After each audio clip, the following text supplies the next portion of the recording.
This is Gabriel Gonzalez for Cage Side Press here with Bellator flyweight champion, the PFL tournament competitor, Liz Carmouche. Liz, I mean, one thing I gotta say is that, like, for the career you've had and everything you've done, when you're around here and it's a new scenery, new backdrops and everything else, I mean, what do you reflect on the most when you just think about everything and now you're in another new house? Just the mistakes that I've made and having those opportunities and being able to really cement certain things and wanting to be different and make sure that I go out there and I'm the most evolved and the strongest version of myself. Now, in a lot of interviews, you've talked about, another rematch with Kana, but you're excited about this one. You feel like she's different. You feel like the first one, you guys both could have even shown more. I mean, from my point of view, I feel like if I were a fighter, I'd be like, well, I got it. I got the layup. Why do I need to revisit it, We don't need to see a rerun on TV. Where do you get there mentally to say, no, I'm going to pick myself up, I'm going to train harder, et cetera, because she is coming for that dub and to get this one back? Absolutely. Yeah, with every fight, I think the hardest one to do, honestly, was Velasquez, because I'd felt like I'd already shut that door twice. And so I have to go, I'm like, a third time, really, I thought we did this, like, we're done. But with Kana, with it being such a quick result, it, to me, didn't have an opportunity to showcase what others had to offer and really test to see what we were both capable of. I think I caught her off guard, and I don't think that's going to happen this time. So that's what I get excited about, is knowing that the best version of herself is going to come out on Thursday night, but also the best version of me. There's some fans that they still, you're obviously in another house now, but they can't help but say, you know what? There's a new queen over there at the UFC. That would have been so much fun. You're grappling, your physicality against Alexa. Do you even ever reflect on that? Like, you know what, man, wish I could have stuck around and maybe tested? Or is it just, you know what, it just wasn't meant to be and I let that go? Yeah, I definitely think that like a fight against Alexa would be a really fun one, but I like it as like a cross promotion rather than going back to the UFC. But no, I think that everything happened for a reason. And if I hadn't left the UFC, I don't think I would have been a champion. I think that I was in my head too much and making mistakes, and that being in Bellator helped me focus, and then having an opportunity to get $1 million in PFL, you can't shut that down, but it's also something new.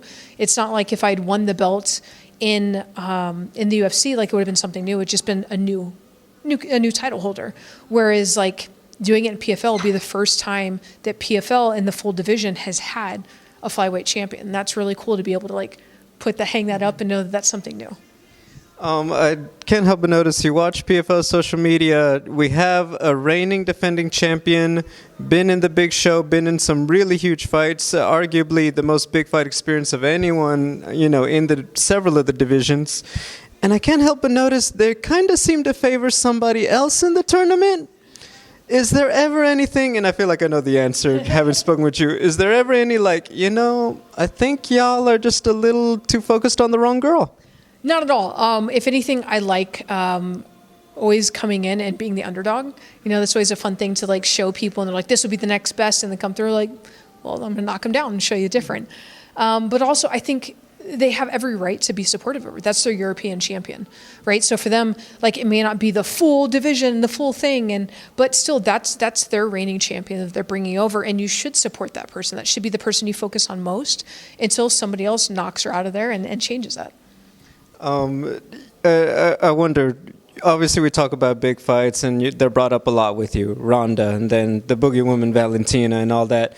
In your career, when you get to camp, when you get out there in the cage, do those experiences, honestly, do you carry those in with you, like the, handling the attention, handling the, quote, pressure and everything else? Is that a very real thing? After you've been in those big fights, handling the next one truly is easier? Or is it just that it doesn't work that way, believe it or not?